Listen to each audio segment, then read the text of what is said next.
So I have the pleasure to introduce our next plenary speaker, Omar Ghattas. Omar started his scientific career at Duke University, where he obtained his PhD in 1989. He was a professor at Carnegie Mellon University, and since 2005, he's at the University of Texas in Austin, where he's the director of the Center for Computational Geosciences. When you look at Omar's publication list, you will find out that he worked on an impressively broad range of geoscientific topics, including seismic wave propagation and mantle convection.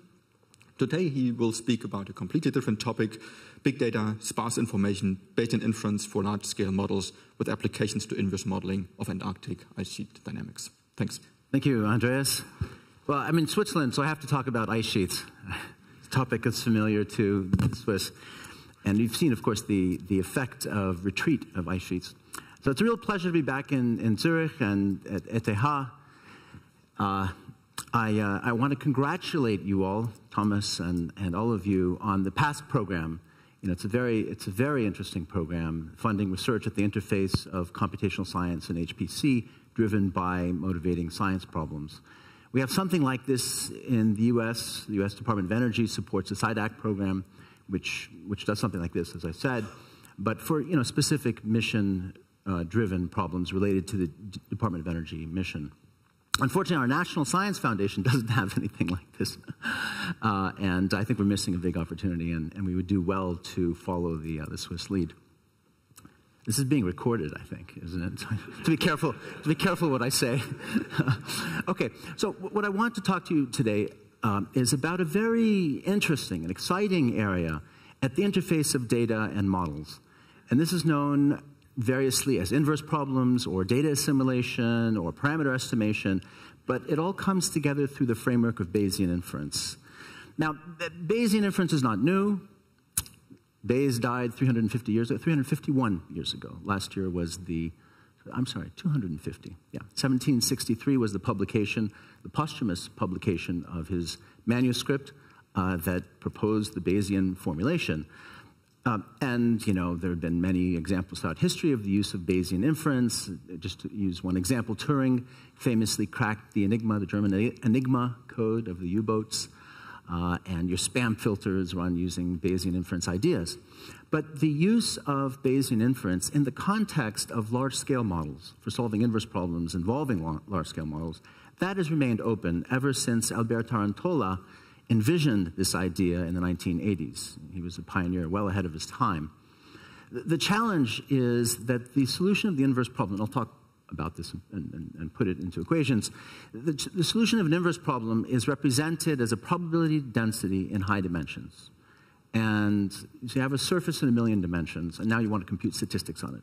And this is the big challenge. How do we do this when every point on the surface is the kind of simulation that Professor Vidaldi just spoke about? It's hours or days or weeks on a supercomputer. That's sampling every point on a surface in a million dimensions. So we have to exploit problem structure, and that's the key idea of this lecture. That is, how do we extract information? There's been a lot of hype about big data, but my perspective is that big data is useful in the sense that it informs models. If we bring models in to help filter information from big data, and we use big data to infer model parameters using the framework of Bayesian inference, we can effectively reduce dimensionality drastically, because all of that data, all those petabytes of data, do not provide direct information on model parameters of interest and model behavior of interest. It's the inference lives in a much lower dimensional subspace. How to extract that subspace requires sophisticated techniques, and you'll see some of those. Okay, before I begin, I want to mention collaborators. Toby Isaac is a graduate student funded by the Department of Energy.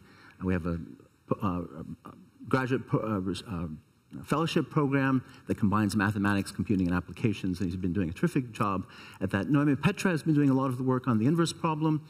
She's headed to a faculty position at the University of California at Merced in August. And Georg Stadler has been involved in all aspects, the forward and the inverse, and he's headed to New York University Quran Institute, faculty position in August as well. So everyone is leaving. I do want to mention additional collaborators. Karsten Bierstedt is here, I believe, or he will be here before this afternoon. He's giving a talk this afternoon, and he's been responsible for all of the work on the parallel adaptive mesh refinement. And I'll say a little bit about it, but then defer to his talk for more details. Okay, so let me say a little bit about the motivation for this work. The algorithms are general, but the application is specific to the Antarctic ice sheet and what's been happening with the Antarctic ice sheet. So ice flows from the interior of polar ice sheets into the ocean.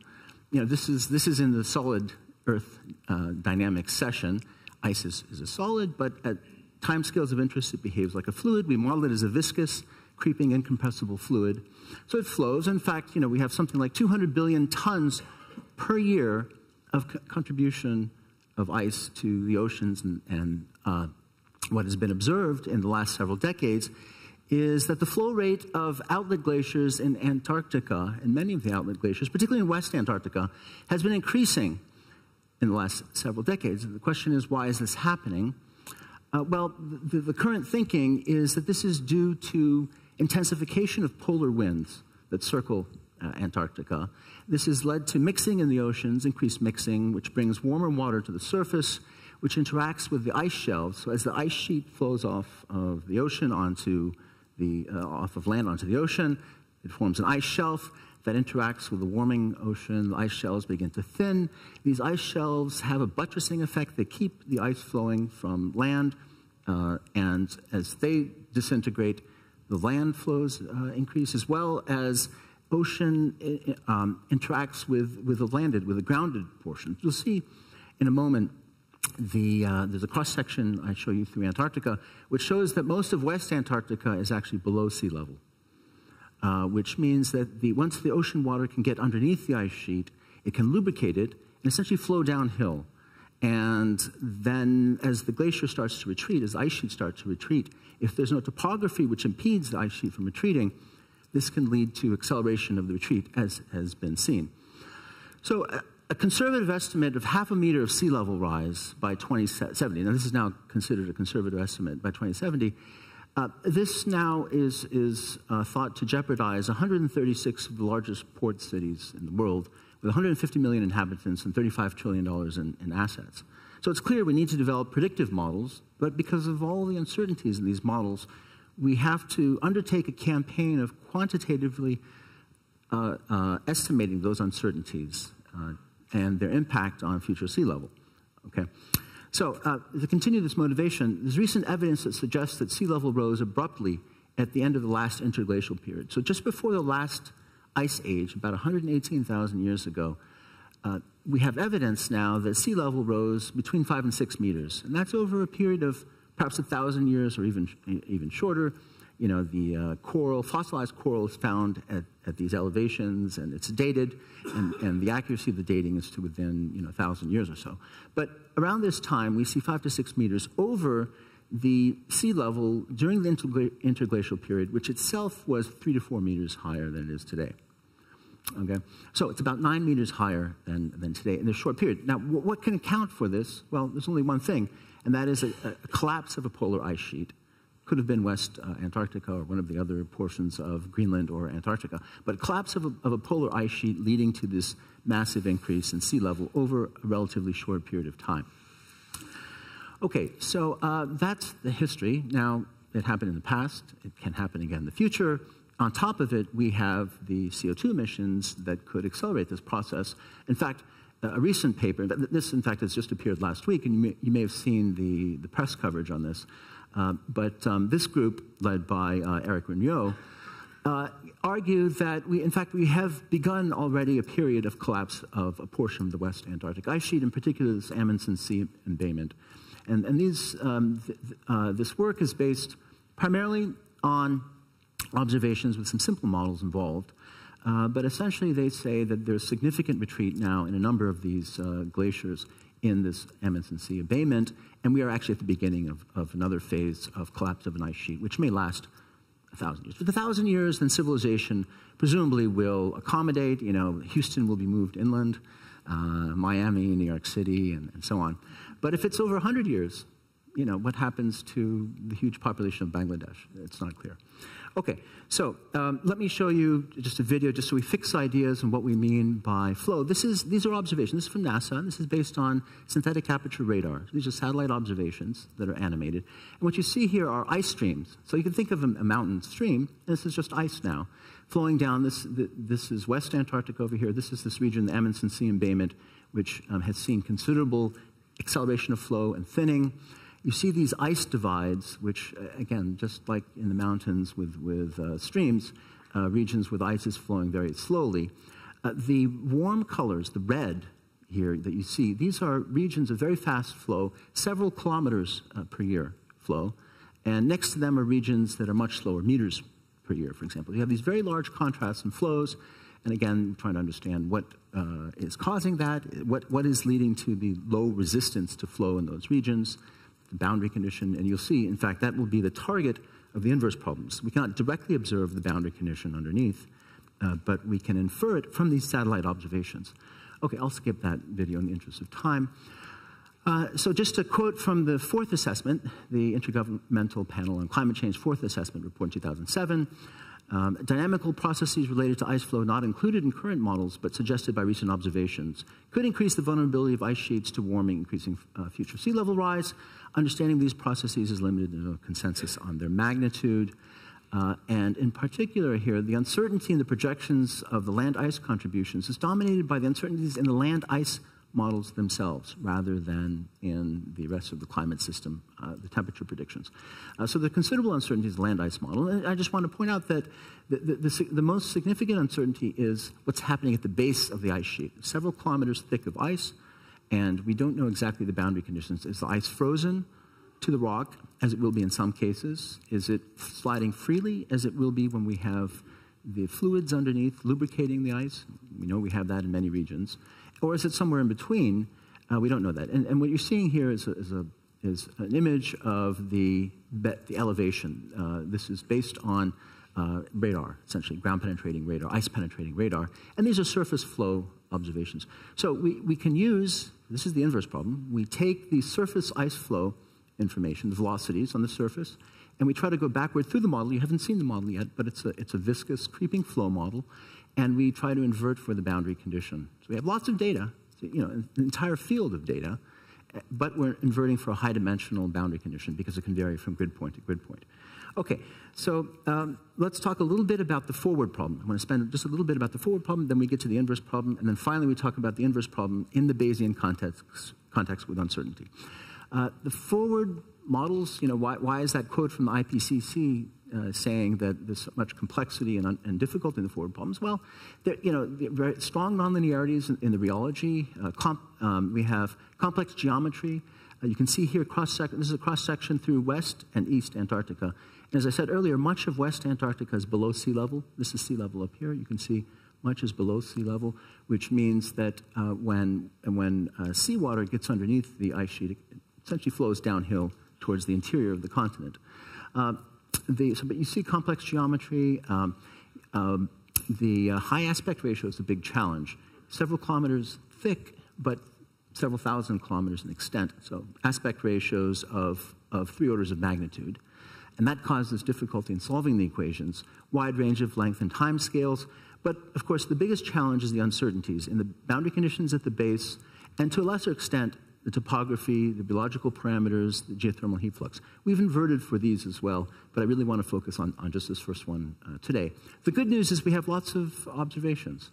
In synthetic aperture radar, laser altimetry to give us the elevation, the GRACE satellite, which gives us mass changes. There are a few ice cores, extremely expensive to drill, but there are some ice cores that have been done and that are planned for the future, so we can get information on the thermal profile through the ice. And of course, ground penetrating radar. Okay, so here are the equations. What you see is the standard balance of linear momentum, mass, and energy. This does not look like Navier-Stokes because it's missing the Navier component. In other words, the convection term is absent. The Reynolds number is negligible.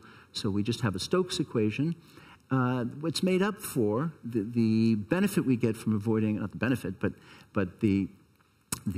our life is made easier by not having high Reynolds number flows, but we have this nonlinear rheology So the rheology here, the effective viscosity depends on temperature through this Arrhenius-type relationship. So temperature theta, as it increases, the ice softens, it becomes less viscous. We also have a dependence on the strain rate. So the strain rate depends on the velocity gradient, and since this is a tensor, it must depend on some invariant of the strain rate, and it's the second invariant of this tensor. And so you go to the lab, you do experiments, you fit the model to the experiments, and you find a value of n that is about 3. Now this is laboratory ice. Field ice may be a bit different, and so you may actually want to invert for n as well. But the accepted value is about 3, which means this is a negative exponent. And so you have an inverse relationship. As the velocity gradient goes up, the effective viscosity goes down. That reflects when ice is sheared, the ice crystals align with the flow direction, and that reduces the effective viscosity. We have some boundary conditions as well. There's a dynamic free surface. I won't talk about that. And then there's the critical boundary condition that I want to talk about. This is simply the tangential operator, right? This acts in all directions. This operator acts only in the normal direction. So what's left is the tangential. So the tangential component this is the traction on the surface. So the tangential component of the traction is balanced by the tangential component of the velocity. U is the velocity here, sigma is the stress. And this beta is the balancing term. Now this can vary from point to point. In particular, when beta is when it's infinite, that means that the velocity is 0, so you have a no-slip boundary condition. When beta is 0, that means it's traction-free and you have a free-slip boundary condition. So beta can interpolate anywhere from free-slip to no-slip. Okay, and this is the field variable we'll invert for. It lives on the basal boundary. Okay? So some discretization issues. Again, I don't want to spend too much time on this. In designing, so we view this as a co-design of discretization and solvers, trying to put them together and targeting high-end HPC systems. So we'd like to support complex geometry. Of course, as you can see, the geometry is irregular. We need elements that can accommodate that. We want high-order accuracy. There's a stability condition. These are Stokes systems, saddle point systems. So there's a certain stability condition that has to be respected. You cannot arbitrarily choose to discretize velocity and pressure in a way that they're not connected. We actually like to have mass conservation at the element-wise. Finite element methods in general don't satisfy element-wise conservation properties. They satisfy them globally, but here we actually want to enforce them locally. There are a number of other things I've led here, but in the end, one wants to design a discretization scheme that will lead to effective solvers. There's no point coming up with an exotic discretization that doesn't allow you to map solvers and design solvers that are effective for that discretization on high-end systems. Okay, so here's some solver issues. So I said this is a saddle point system and a linearization of this is the Newton step. So nonlinear equations, this is a typical linearization, ignoring the energy equation. So this is a classic saddle point system. There's a weak form of a pressure gradient, weak form of the divergence over here. And there's 0. Now, the 1, 1 block is the viscous block, and you have the usual viscous dependence. But the form of the rheology is such that when you linearize it, you get an effective viscosity that is actually a tensor. It's a fourth-order tensor, despite the fact that you start off with a scalar viscosity. When you linearize for the Newton step, you get a fourth-order tensor, and that fourth-order tensor is anisotropic. And that causes problems, especially when you get into large deformation or large yielding. And you also have a wide variation in the properties, so several orders of magnitude. You also have a term that comes from the boundary condition. Remember, this beta can vary from 0 to infinity, but we're going to infer it from the data, and it'll vary and end up varying by about 9 orders of magnitude. So this coefficient can vary by 9 orders of magnitude. So all of these things, plus the high aspect ratio, the highly adapted meshes, you saw just a coarse mesh earlier, and the high order approximation, the locally these non-conforming octrees, all of these create difficulties for the solver. So in the end, we came up with a design, and some of these things are well known and pretty standard. So this velocity discontinuous pressure pair to enforce mass conservation at the element level. This is one of the nice things today about trying to get greater accuracy per memory op on systems that are throughput limited, is to go to higher order discretizations. The forest of octree that I mentioned earlier that Karsten has developed, this PForest library that allows scalability to really any number of cores you want. The solver itself uses a trilinear submesh preconditioner. When you have high order elements, it takes the degrees of freedom on the high order and subdivides them into low order mesh and uses well-known techniques for low order. The smooth aggregation algebraic multigrid, although we do want to replace that, scaling AMG out to 100,000 cores or so is proving to be a challenge because of the setup costs. And you can see here what the smoother, and there's a sure complement that is approximated using least squares commutator methods, well, I can refer you to our papers about that. Okay, let me say a little bit about PForest parallel adaptivity on forests of octrees. Again, Karsten will speak about this afternoon. The idea is to subdivide a domain into a number of subdomains, the fewest number of subdomains that will capture, that will represent the geometry, and each of these subdomains is mappable to a unit cube. All right? So in the case of a spherical shell, you need a handful. In the case of Antarctica, well, this is the coarse mesh. So there's an octree that sits on each of these. On each of those, we have an octree. And here, there's an octree on each of these. You exploit the beautiful properties of parallel octrees. You can map them onto parallel computers very well. They're fast algorithms for finding neighbors, for partitioning. But the idea is you stitch together multiple octrees, and you adapt on each one. You enforce a 2-to-1 balance condition, which says that you should have no more than a 2-to-1 variation in resolution. And this is for nice resolution properties, nice variation resolution. And you have a space-filling curve. As you can see here, you have each octree has its own space-filling curve, and you connect these space-filling curves together, and these dictate the partitioning of the mesh onto the parallel system. And when you do adaptivity, as you adapt, the space-filling curves are rapidly computed, and they form a basis for repartitioning and rebalancing the mesh. Okay, so you can read more about this. I just want to point out that Karsten has released PForest. It's open source. It's been open source for a couple of years now, and it's also been interfaced with a popular finite element library, Deal2. Okay, and this shows scalings. He'll talk more about this. This shows scalings out to 220,000 cores. This was back on, this is the Jaguar days. I don't know if this is the show anyway. Yeah, the full Jaguar system. Recently, he has scaled this out to the full Queen machine, which is 500 and something, 60,000 cores, something like this. And he gets excellent weak and strong scaling. All right, so let me say a little bit now about the solver. So again, this is our coarse mesh, and we adapt from this. This mesh is designed to just resolve the geometry and the region where the grounding lines are. And so these are some tests that we did to assess scalability. And what you see here are 3 different meshes, 38 million elements, sorry, degrees of freedom, 38 million, 268 million, 2.1 billion.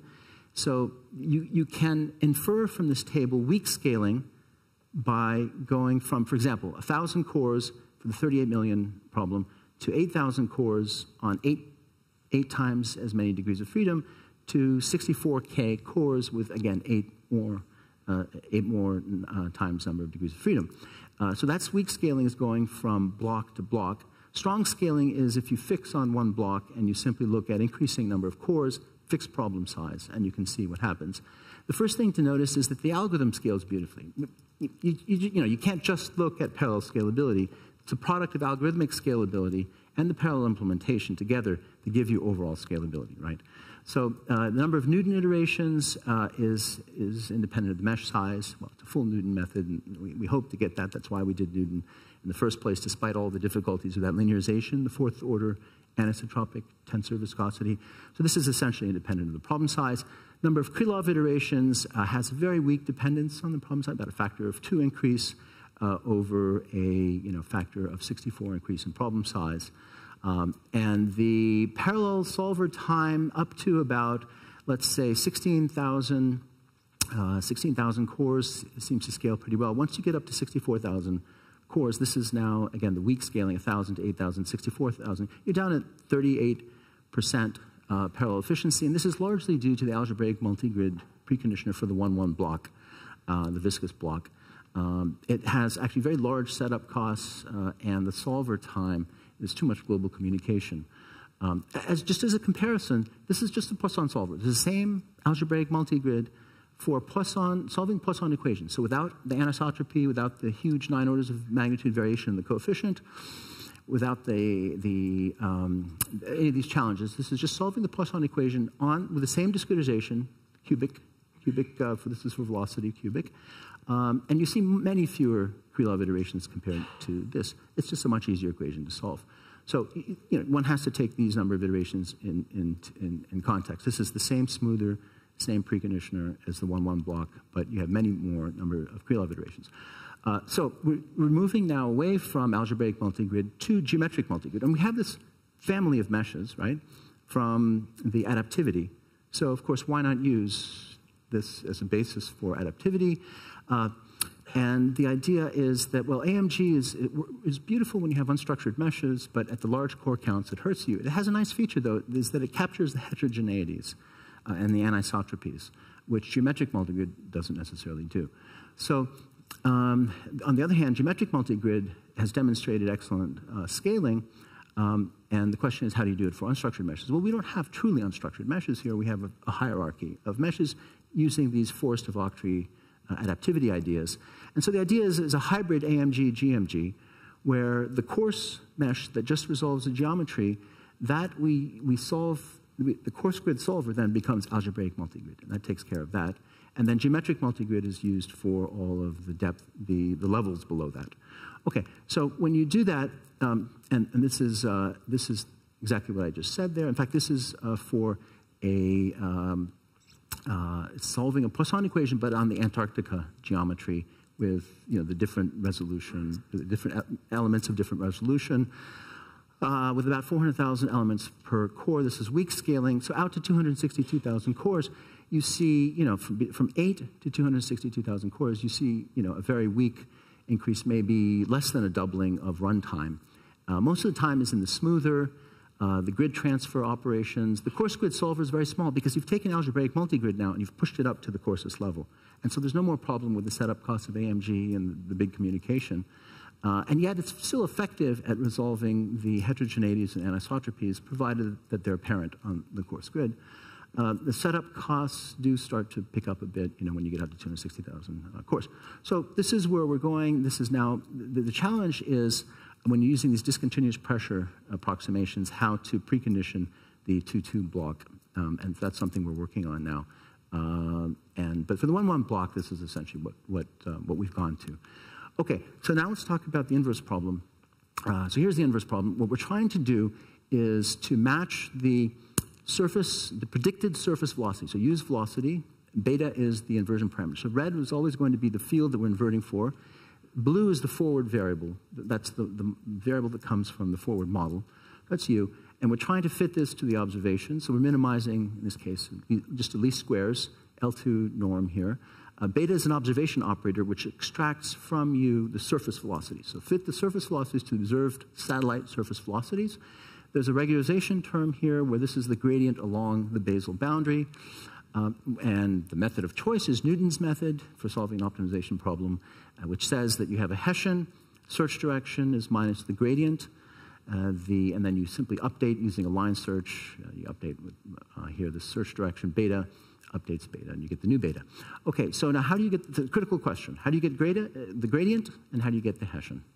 The gradient, it turns out, you sit down, you work out using calculus of variations, so, an afternoon with pencil and paper, maybe a glass of wine, and, because you have to differentiate through these complicated rheologies, so the wine helps. But anyway, you get an expression for the gradient, looks like this, and it's actually a very simple expression. It's the velocity at the basal boundary with the inner product with the so-called adjoint velocity. V is an adjoint velocity. You'll see what that is in a moment. They both depend on the current estimate of beta, which is the basal friction at the base of the ice sheet. This simply comes from a parameterization. We're actually inverting for the log of this basal friction because it varies over many orders of magnitude. And this is a term that comes from the regularization. So if you take a variation of this, you end up with a Laplace-Beltrami operator. It's just diffusion. It's just Laplacian on the surface of the field, of the basal surface. Okay, so that's the gradient. Now we have to see where we get V from. V turns out to be the so-called adjoint Stokes. So this is the forward Stokes equation, mass, momentum, free surface, traction free on the top surface, and on the basal boundary, this Robin-type boundary condition that balances the tangential component of stress with the tangential component of velocity, and there's a no penetration condition. Now, the adjoint equation is the adjoint of the linearization of this.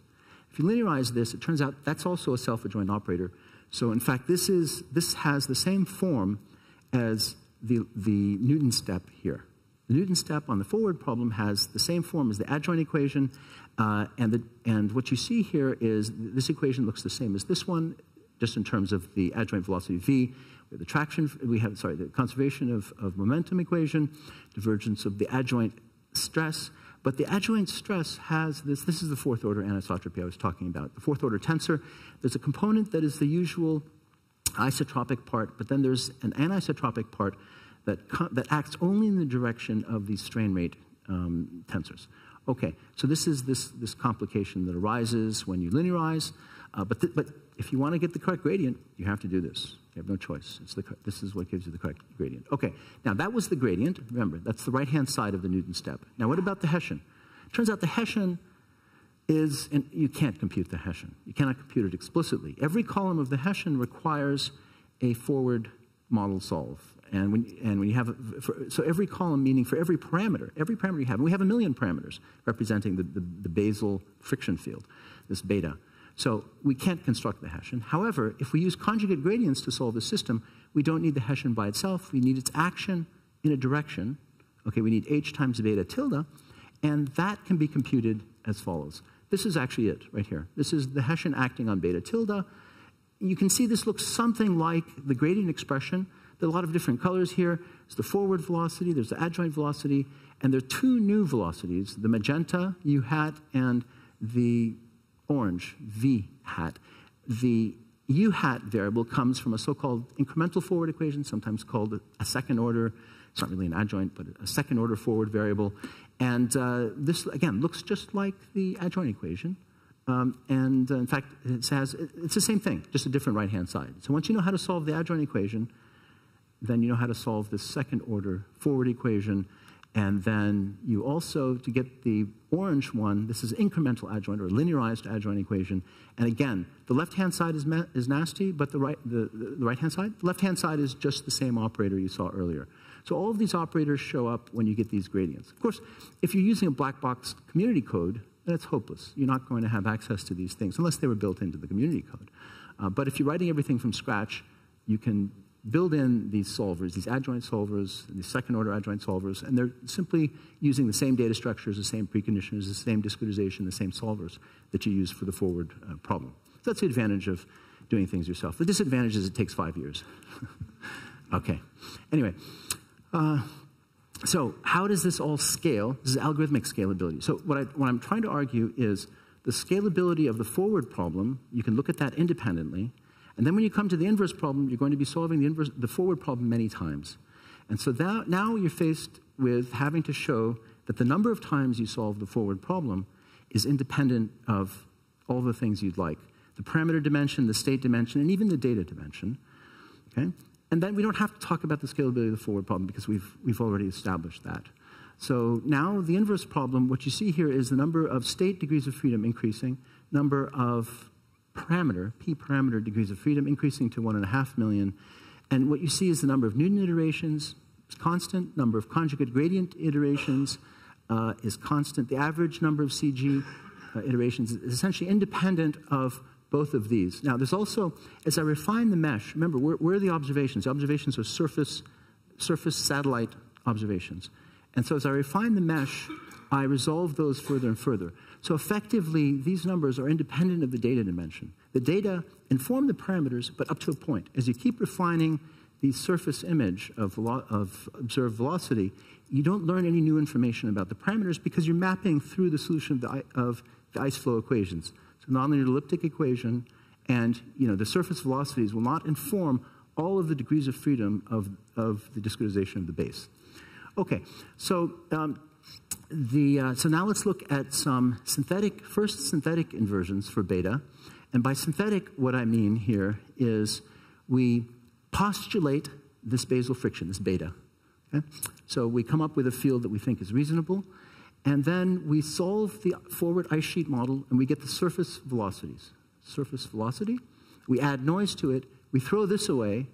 Taking these surface velocities, we see how well does this inversion methodology allow us to recover the distribution of beta. Okay, well that's how well it does it. So this is the pseudo-observed velocities on the surface, and this is the beta that we reconstruct from those pseudo-observed velocities. Now, it's not exactly the same. In fact, it differs, it differs in the interior. You can see the differences. However, sorry, keep hitting the wrong button. All right, so as you can see, the ice stream information, the ice streams are represented well. Those are recovered well. And notice here, the difference between, this is reconstructed, this is observed, reconstructed, observed. You see essentially no difference in the surface velocities. So the inverse problem has done its job. It's fit the surface velocities, and it's come up with a different, however, it's come up with a different beta field, the friction field, that fits those velocities. So this is simply an illustration of the ill-posedness of the inverse problem. You have two different models that are consistent with the data.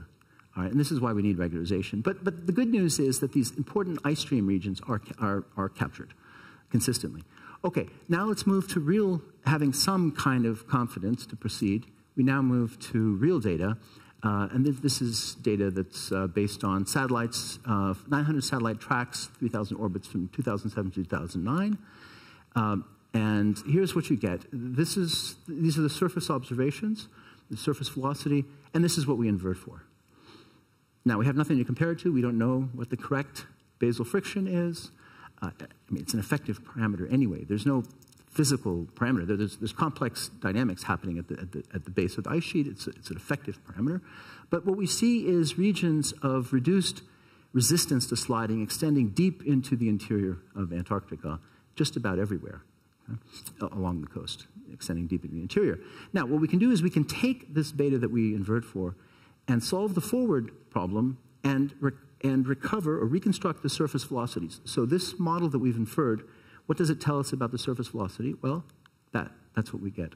So unlike the synthetic problem, where we assume the model, the ice sheet model, is correct, here, Antarctica doesn't necessarily respect our ice sheet model, despite the fact that this is probably the most ambitious ice sheet model that's ever been used to invert the full continental scale.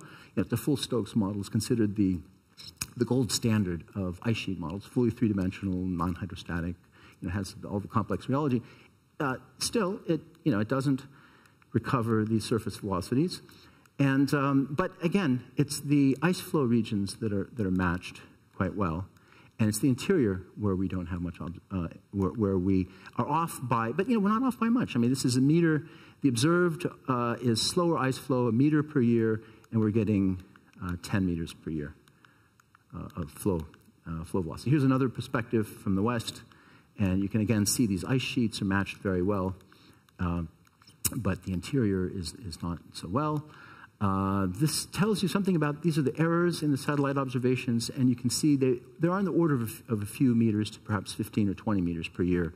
So we do fit the data to within the noise in the data, the error in the data. Okay, these are a few zoom-ins here, and I mean, here's one, for example. This is this Pine Island Thwaites Glacier region that you saw earlier in the videos, and this is the observed, and this is the reconstructed through the inversion. And again, these fast flow regions are captured, and the interior, again, we're off by 10 meters, or order 10 meters per year, but the fast kilometers per year is well fit. Okay, now let's move to the Bayesian approach, and it's tightly connected to the forward approach. And here's this picture I like to show from Tarantola. The idea is you start with model parameters, you start with a so-called prior distribution for the model parameters. And so this is the confidence we have prior to bringing in the data in the model parameters. This is an example that has one model parameter and one data, okay? But just to illustrate the idea. And so this is, without loss of generality, we take it as a Gaussian, let's say. And this says that, well, I think the model parameter is here, but I really am not sure. Okay? Now, this is the observation. So I measure the surface velocity, for example, of the ice sheet. And this represents the confidence I have in that measurement, the noise I have in the measurement. Together they furnish a joint distribution in data and parameter. This is the so-called prior distribution. Now we bring in the model. This is the mathematical model of ice flow. It maps model parameters M into surface velocity observations D. If this were a line, it would be a deterministic model. The framework accommodates a stochastic model. We don't have a stochastic model, but if you did, for a given model parameter, rather than having a single output, you would have a distribution. And the conjunction of these two states of probability produces this posterior distribution, which when you marginalize out the data, you integrate out the data, this is what a Bayesian inverse theorist would tell you is a solution to the inverse problem. This is the inverse solution, not a single point like we did just previously in the classical regularization approach, but this is you get an entire distribution that says that, well, perhaps the most probable models are in here, but there's actually another region here that's possible. So in one dimension, not a problem. You just plot this thing, maybe you compute statistics, mean, and so on. In a million dimensions, well, that's a challenge. So there's a bit here about the infinite dimensional framework. I won't talk about that. We're running out of time. But you can consult these papers. But you have to be very careful. You really have to ensure that these discretizations converge to something that makes sense in the infinite dimensional limit. So here's back now to the finite dimensions.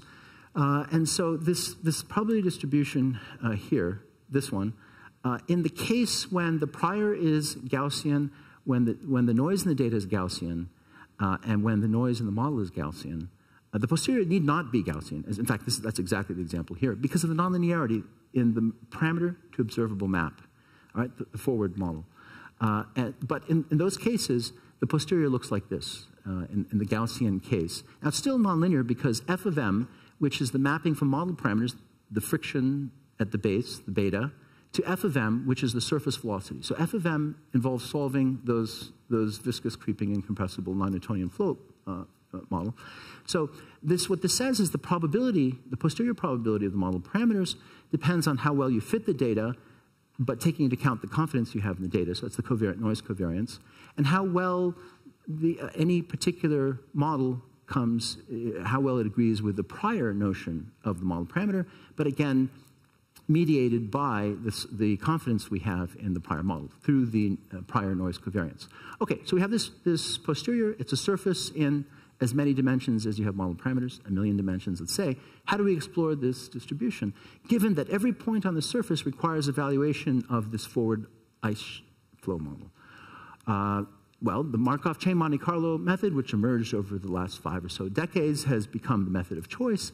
And what we do is we sample this posterior distribution, and we replace the distribution by its sample, and then we can compute sample statistics, mean, covariance, higher moments if we want. Big question is, how do we sample? And the idea is this. It's very simple, actually. So we have to have a proposal density. That's the key idea. We have to come up with a proposal density. And the idea with a proposal density is that it should somehow match reason. It's like a preconditioner. Think of it as a preconditioner. You want it to reproduce the general behavior, but be cheap to sample from. So typically these are taken to be Gaussians because we know how to sample from Gaussians. So this is some proposal density. Given a point, we'd like something that looks like the underlying target distribution pi. We're trying to sample pi. And then what you do is you compute this ratio. Often the proposal density is symmetric, in which case these fall out. And we're simply computing the probability of the proposed point over the probability of the current point. We compute that ratio. If it's greater than 1, we accept. We move to that new point. We add it to the Markov chain, and that becomes part of the statistics. Why? Well, we'd like to sample more probable points. So the higher the probability, we'd like to sample that more, so we throw points there. On the other hand, if we move downhill, if we propose a lower probability point, we don't want to throw that away necessarily. We do want to sample low probability points occasionally. So we accept it. We accept those low probability points we roll the dice, we accept them with some probability that depends on how low that probability is. All right, that's it. That's it. That's Metropolis, Hastings, Markov chain, Monte Carlo. Of course, all of the action is in choosing Q. And so let me give you a brief glimpse at how we choose this Q in a way that respects the underlying probability density. And here's how we do it.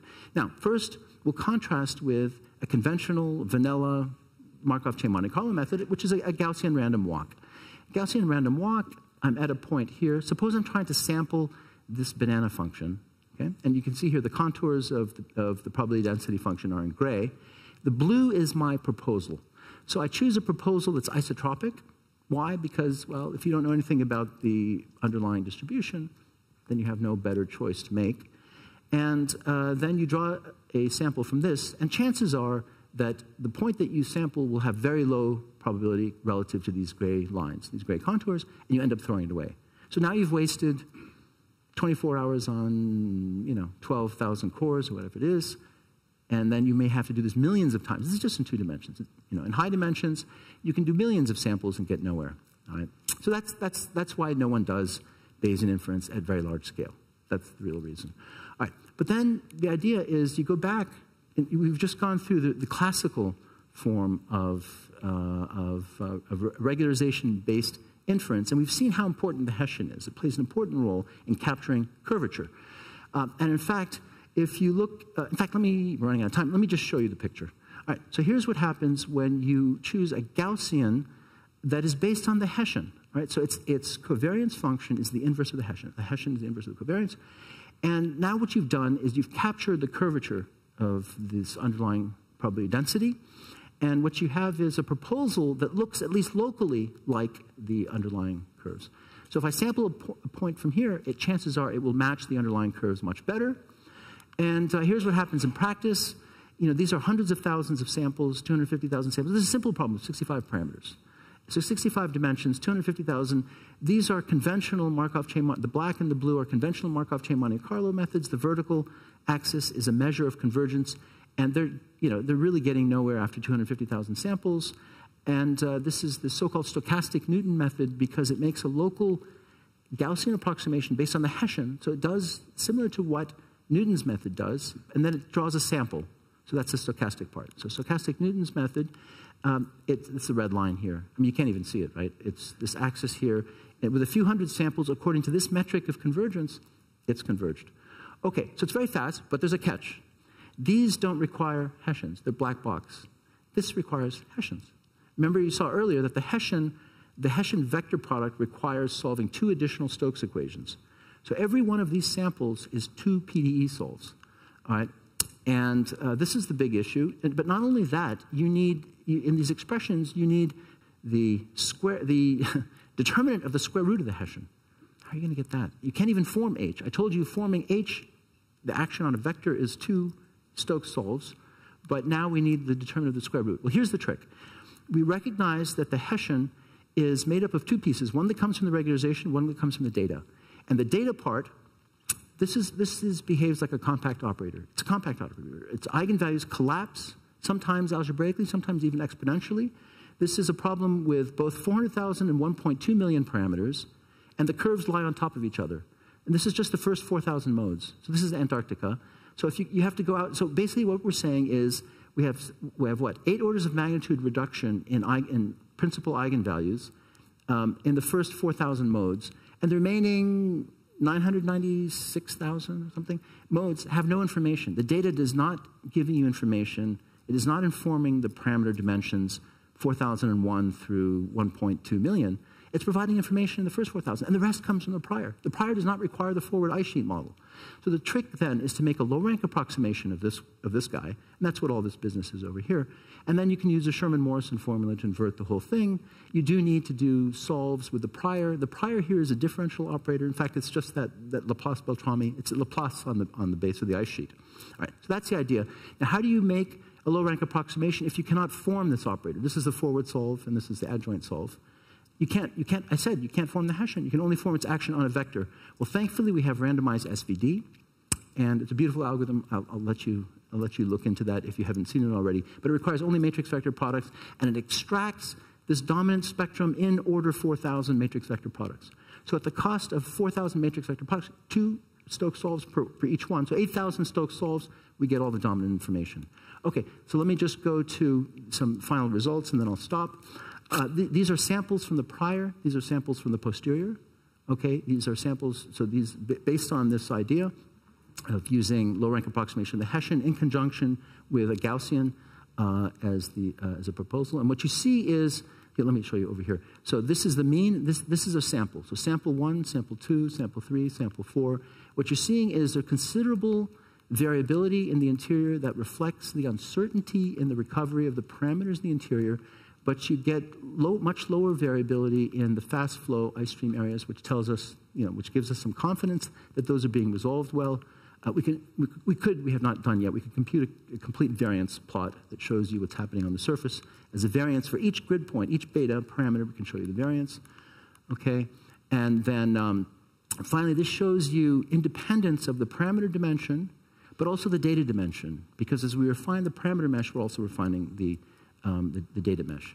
Okay, and this is finally, these first 4,000 eigenvectors, these are the ones that, again, the data is telling the model, is informing the model what's happening. So I want to show you a few of those. This is the first mode. So most information that the data is providing on the model, on the basal parameters, is in this region here of West Antarctica, the Ross Island, and the Ross Ice Shelf, and the Pine Island Thwaites region. This is the second eigenvector. There's a third. Now we go to East Antarctica. Fourth, we start to see like a higher order mode.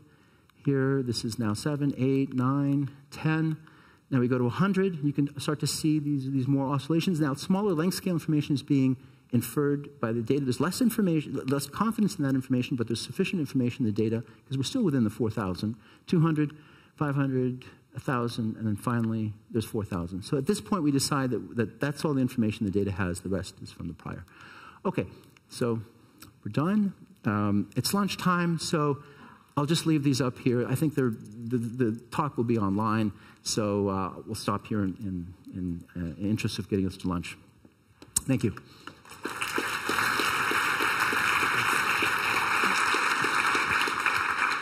We have time for a few quick questions. Yeah. Going to your last plots, if you see like on the upper right, yeah, the only very high order, you have information about that. Can you now go back and take the data differently? Like it seems like your information is not distributed evenly. Yeah, that's absolutely right. I mean, if you go, first of all, most of the information is on the coast, the coastal regions.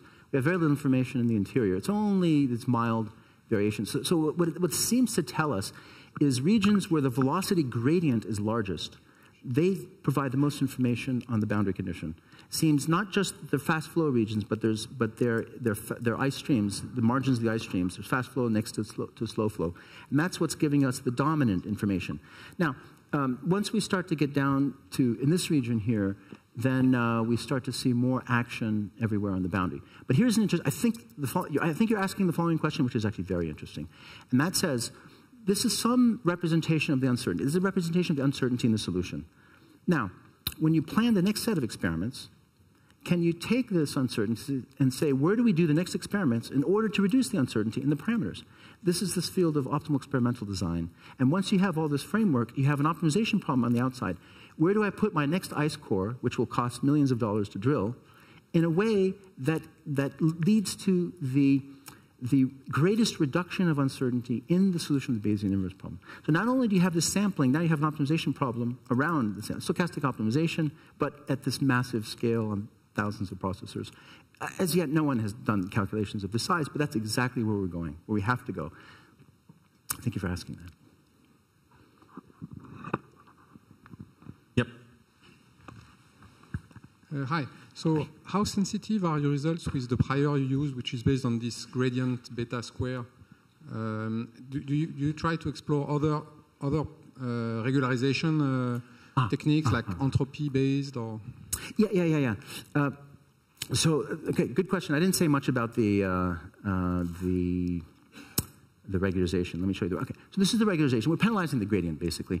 Initially, when we saw these images of these ice streams, and the first thing we thought of doing was using, these very strong contrasts in velocity. We thought of using L1 on the gradient. Okay, so total variation type regularization, which would seem to be the appropriate thing. But once we went to the data misfit portion All right, so the big problem, of course, you probably know, that the inverse operator is singular. And we have to do something to regularize the null space of that operator. The ideal regularization would annihilate the null space without perturbing the range space. So this is the range space. And we start to look at these range space vectors. And what we realize is that they're smooth. And TV is not appropriate here. So an L1 type sparsifying the gradient is not appropriate because the map from basal parameters to surface velocity is a smoothing map. Unlike, say, in wave propagation, it doesn't capture the interfaces. There's a smoothing process. So if we simply use this Tikhonov type regularization, it's sufficient. It destroys the null space, and if we choose the parameters correctly, it does not intrude on these 4,000, these important modes. But we did experiment with other regularizations. That's right. Good. I think there are plenty additional questions, but I think in the interest of lunch, we stop here.